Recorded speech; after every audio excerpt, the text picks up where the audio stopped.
Sana had always dreamed of becoming a writer. Since childhood, she would fill notebooks with poems, short stories, and little thoughts about life. But every time she thought about sharing her work, a tiny voice in her head whispered, "You're not good enough." Her best friends, Zara and Hamza, knew about her secret passion. Both believed in her talent more than she believed in herself. One evening, sitting at their favorite corner in a small cafe, Zara asked, "Sana, why don't you send your short story to that magazine you love? They're accepting submissions this month." Sana shook her head, nervously stirring her coffee. "What if they laugh at my writing? What if I'm just not talented enough?" Hamza, leaning forward, smiled. "Sana, do you know how many famous writers were rejected before their work was appreciated? You'll never know your worth if you don't try." But the self-doubt inside her was strong. Every time she picked up her pen, her hands trembled. She feared failure. She feared judgment. A week later, Zara and Hamza showed up at her house with a surprise. They had printed one of her short stories on fancy paper, framed it, and wrapped it beautifully. "What's this?" Sana asked, unwrapping it. "It's your words," Zara said softly. "We read this last night, and it made us laugh, cry, and think.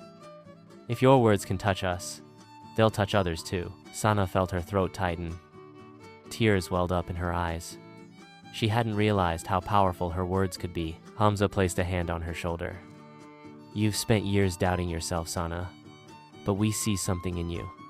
It's time you see it too." That night, Sana opened her old notebook and read her stories.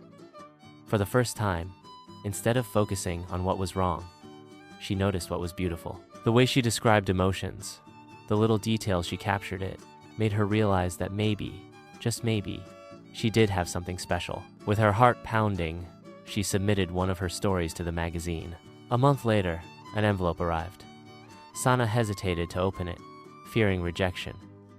But when she finally did, her hands trembled for a different reason. "Congratulations.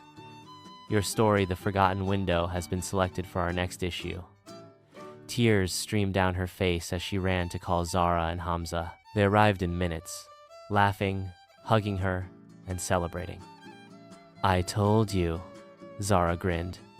"You just needed to silence that little voice of doubt," Hamza added. "And remember, even if this hadn't worked out, trying would have made you stronger." Sana smiled, her heart lighter than it had felt in years. Self-doubt hadn't disappeared, but now she knew how to rise above it with belief, support, and courage. Moral: sometimes, the only thing standing between you and your dreams is the doubt you plant in your own mind.